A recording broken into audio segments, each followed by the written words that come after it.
In the dark voids of the solar system, drifting in between the familiar planets and their families of moons, are the asteroids. There may be 1 million, perhaps 2 million of these cold, dark rocks. But these small worlds are anything but dull.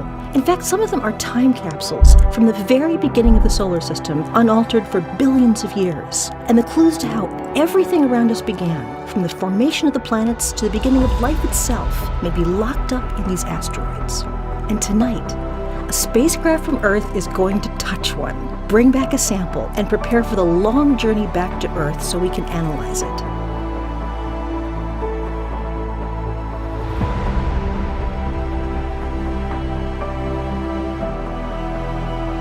OSIRIS-REx has descended below the 5-meter mark. The hazard map is go for tag. Contact expected in 50 seconds. We're going in. We're going in.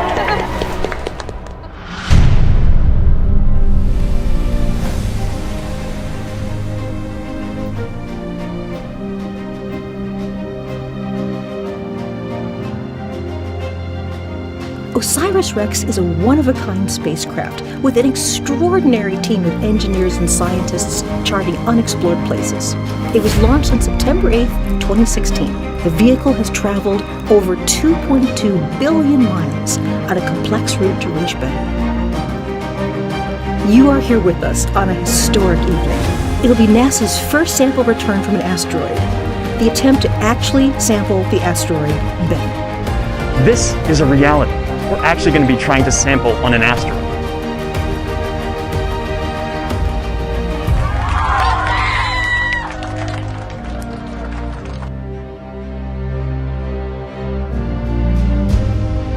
This represents the hopes and dreams, hard work, blood, sweat, and tears of thousands and thousands of people who have worked on this program for over a decade to make this a reality.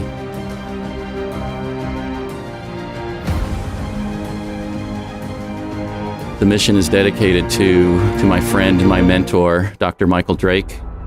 Mike passed away just 4 months after we were selected by NASA to lead this mission. And, he left some parting words. And he said, first of all, you can do this. You've got the team. We're one team. These are big questions. Everybody's rooting for you. Everybody's behind you. And we can take that and lead them forward. It's just amazing. We've been rehearsing this event, all the different mission calls and milestones, but then to actually be here tonight and realize that this is going on 200 million miles away. That's right, yeah. I'm pretty excited. 3, 2, 1. And liftoff, OSIRIS-REx.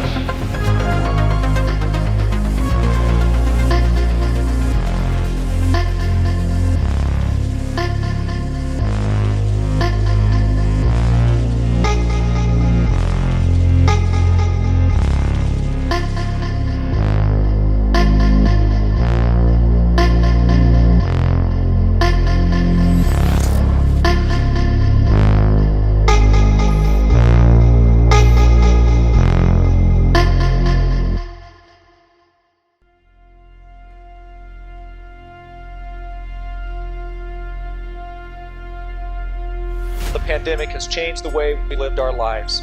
Masks and social distancing have become a way of life. As the whole world was coming to grips with the pandemic in the March timeframe, this team was in the midst of preparing for the checkpoint rehearsal that would take the spacecraft only 65 meters above the surface. So we had to rethink the entire way in which we were going to do that rehearsal with only a skeleton crew here in the building and with many of our team members remote. I think the hardest phase of the mission was in spring of 2020 when the COVID pandemic hit. It was a scary time and we were exhausted. And I would say probably by April, about a month after the lockdown, I wasn't sure we were going to be able to do it. And it wasn't because of the technical challenges, but it was the stress and the human factors that I was really starting to worry about.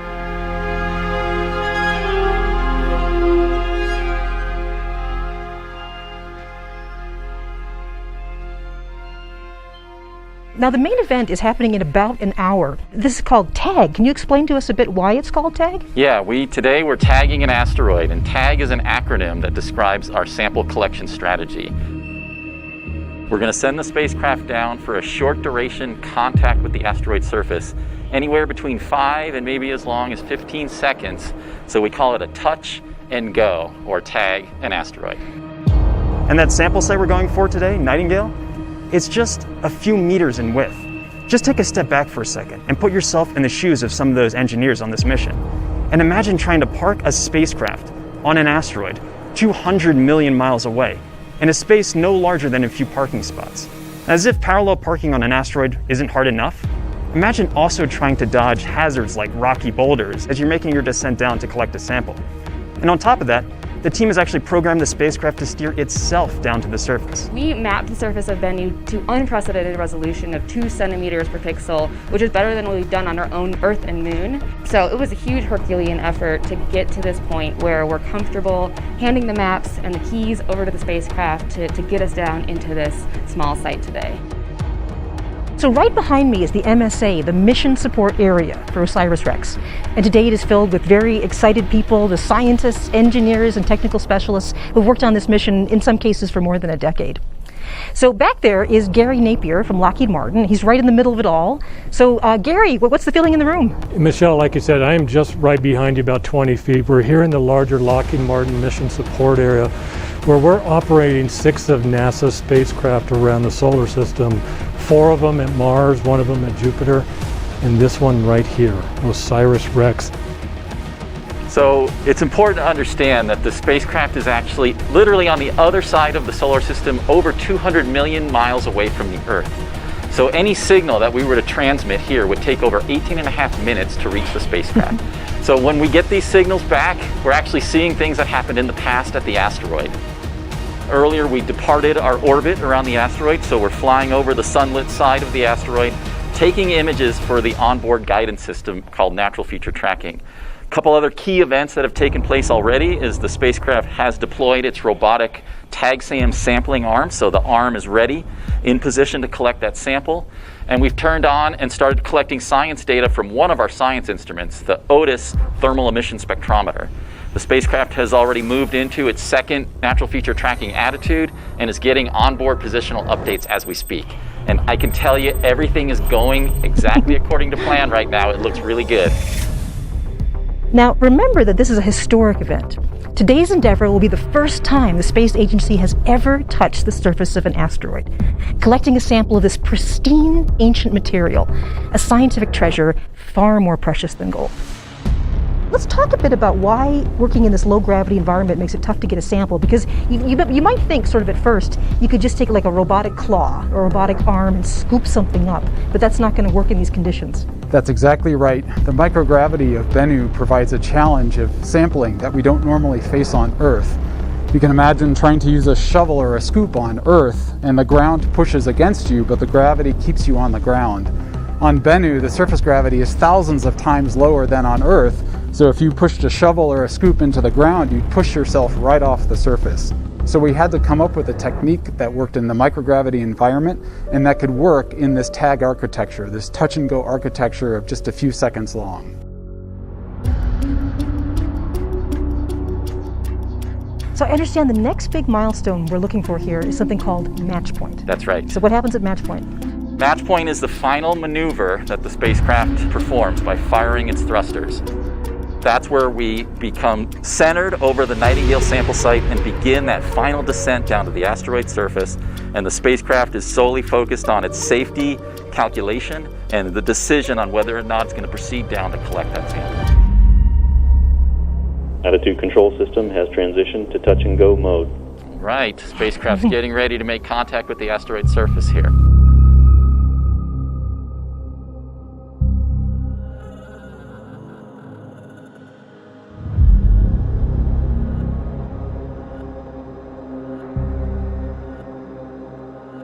OREX MSA on OREX off. OREX is descending below 25 meters. Okay, we're getting really close. And I want to remind you, it's the 5-meter crossing that's the really critical one. We're only a couple minutes away from that. So the spacecraft has one key decision left to make. It's calculating right now the probability that it's going to come down either on a hazardous area, as we defined on that hazard map, or in a safe area. So we may, at 5 meters, the spacecraft may decide that it's hazardous and it's going to back away, allowing us to live to tag another day. So to me, all my senses are on that call out right now. Yeah. I really want to hear that we are go for tag.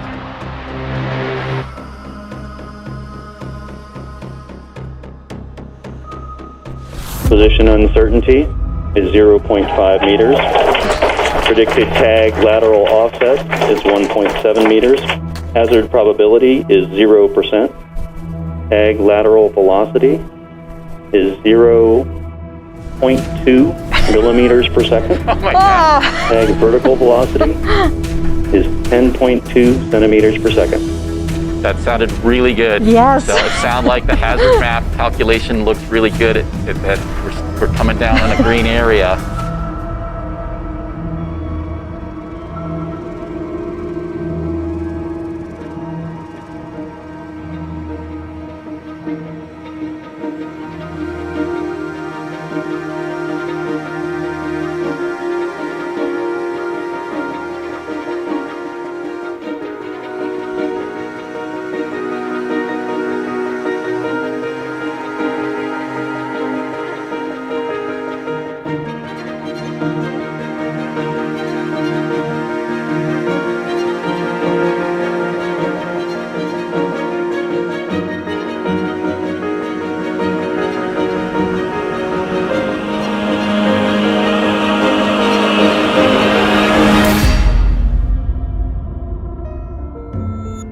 MSA on OREX off. OREX has descended below the 5 meter mark. The hazard map is go for tag. Contact expected in 50 seconds. We're going in. We're going in.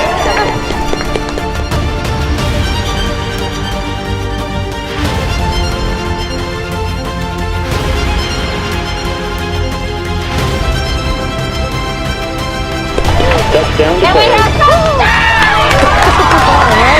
Sampling is in progress.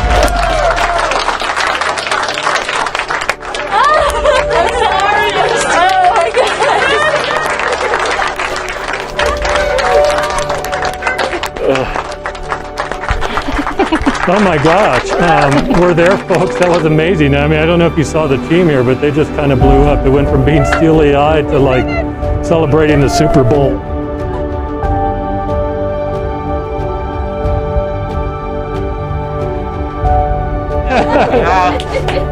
Congratulations. How you guys feeling?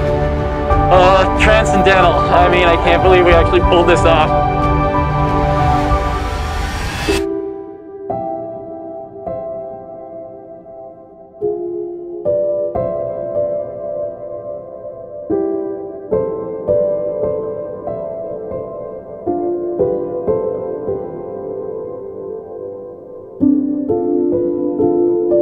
OREX MSA on OREX op.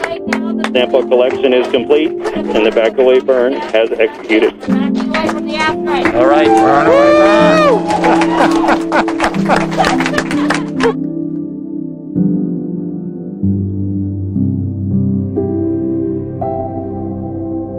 The pyro bottle's fired, so tag SAM operated. The back away thruster's fired, so we're safely moving away from the asteroid surface. The spacecraft did everything it was supposed to do. We did it. We tagged the surface of the asteroid, and it's up to Bennu now to see how the event went.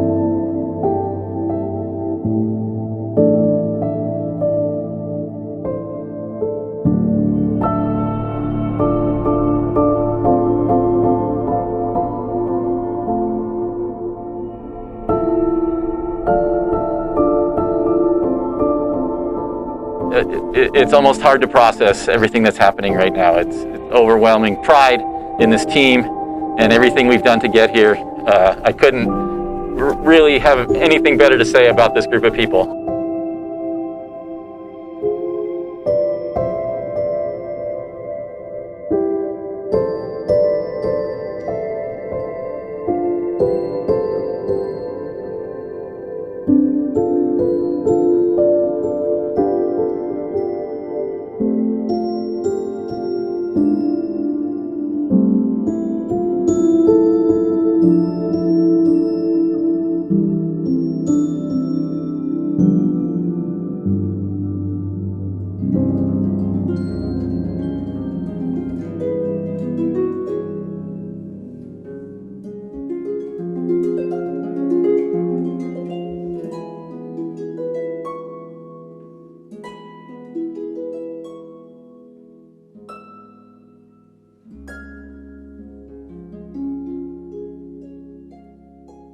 We are here live after some excellent news. I'm here with an exultant Dante Loretta from the University of Arizona. So one more time for our audience out there, explain when we know we'll have a sample.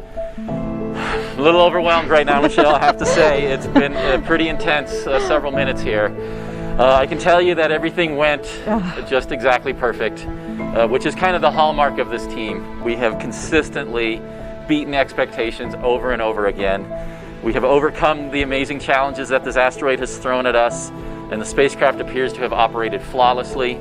We don't know how long we were in contact with yet. That's some reconstructed information that we're going to have to put together over the next few hours as the data come in. We backed away successfully from the asteroid surface. The team is exuberant back there. Emotions are high. Everybody is really proud. We have some work to do to determine how much sample that we have collected. The next thing that I'm going to be looking for is once the spacecraft cools off, it probably got pretty warm as it approached the asteroid surface, so it needs to get rid of some of that excess heat. It's got to get those solar rays back onto the sun and get power positive. Once it's stabilized, it's going to point that high gain antenna at the Earth, and we're going to start bringing that data back. And those SAM-CAM images are going to tell us an enormous amount of information about how the events of today went. It's going to be a long, hopefully happy night for all of you as more data comes in. Thank you so much. It's been such an honor to be with you. Thank you. Thank you, everybody, for a great evening, and kudos to this team. It's an amazing experience. Oh, wow. And history was made tonight. Hello everyone, I'm Nancy Neal Jones from the Office of Communications at NASA Goddard Space Flight Center. Yesterday, NASA's first asteroid sample return mission, OSIRIS-REx, successfully made contact with the surface of asteroid Bennu to collect a pristine sample for delivery to Earth in 2023. To share some remarks with us and to tell us more about what happened yesterday and what's coming up for the mission, we have with us today Dante Loretta, OSIRIS-REx Principal Investigator, University of Arizona. So yesterday was all about monitoring this real-time telemetry from the spacecraft as we watched the events unfold 200 million miles away. And the question that came up over and over again in that live broadcast was, when are we going to get the images back? When are we going to know how the sampling event went? I can tell you, a lot of us were up really late last night. We were watching the images come down one by one. By about 2 a.m. here, local time in Denver, we got what I call the money shot, where we saw TAG-SAM contacting the surface and then the effect of injecting that high purity gas down into the asteroid regolith. I must have watched it about 100 times last night before I finally got a little bit of shut-eye, and then I dreamed of a wonder world of Bennu regolith particles floating all around me. Well, like everything on Bennu, a nightingale was unexpected in the way it behaved to the contact from the spacecraft. It's fun to go back and look at some of our early animations where you can see the TAG-SAM head pushing firmly onto the surface, kind of like hitting a pad of concrete. There's a little bit of grain and dust that gets kicked up. And you know, we didn't make that up. We tested TAG-SAM dozens of times, including in microgravity on NASA's C-9B microgravity testing aircraft. And that's what it looked like. TAG-SAM pushed down onto the regolith bed, a few little particles floated away, kind of like coins flipping in slow motion. You could hear the rumble as the gravel got ingested into the TAG-SAM head, and then when you pulled away, there was a tiny little divot underneath what TAG-SAM had excavated. And we really thought Bennu was going to behave just like the test chambers did. But no, it was completely different. There was almost no resistance whatsoever from the asteroid's surface. The TAG-SAM plunged in. It was like dropping into a pool of water. And we were deep into the asteroid subsurface even before that gas fired, and we just kept going.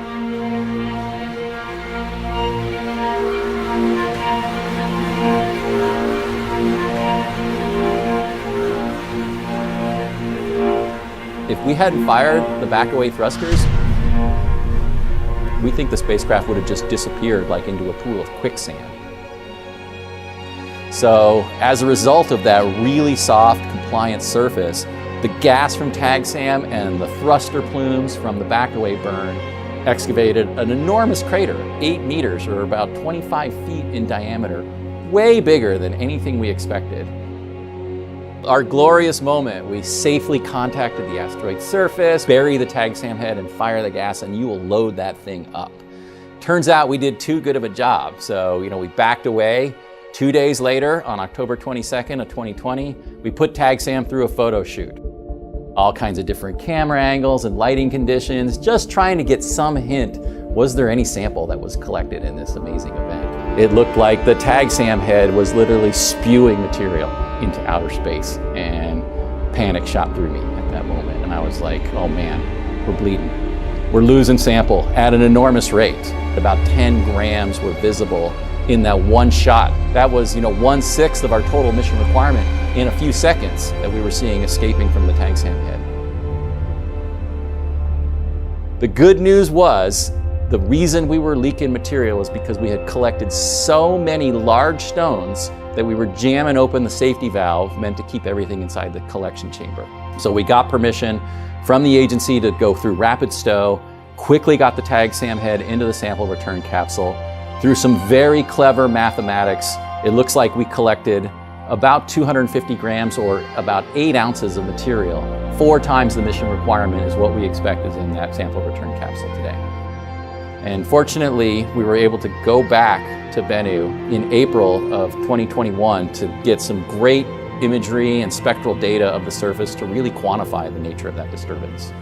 When we designed the mission, we did not plan to go back and image the tag site after sample collection. We thought this is such a risky maneuver, get the goods and get out of Dodge kind of approach. But after that amazing and dynamic response of the asteroid surface, I couldn't leave it alone, right? I was like, this just keeps bothering me. We have to understand what we did, and we have to document it for science and for future asteroid explorers to understand why this behaves so differently. When we estimate the strength of the particles that we see on the surface, there's no way they would survive passage through Earth's atmosphere. They would simply disintegrate, forming a giant fireball. So I have high confidence that we're bringing back the kinds of material that literally, physically cannot make it to the surface of the Earth as a meteorite. All stations, the ADM burn is completed. We have a nominal ADM burn, and we're bringing the samples home.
Really surreal when you're talking about an asteroid sample return mission, 13 years ago, that we'd actually be at this point now. I had every confidence in the team that we get there, but your mind just isn't going there, right? You're just trying to get to launch, then you're just trying to get to the asteroid, then you're just trying to get through proximity operations and collect the sample. So you're taking a day at a time getting through operations. But yeah, now that we're here, ready to release the capsule, ready to finally collect it, culmination of all this work, decades of work, from thousands and thousands of people on the team.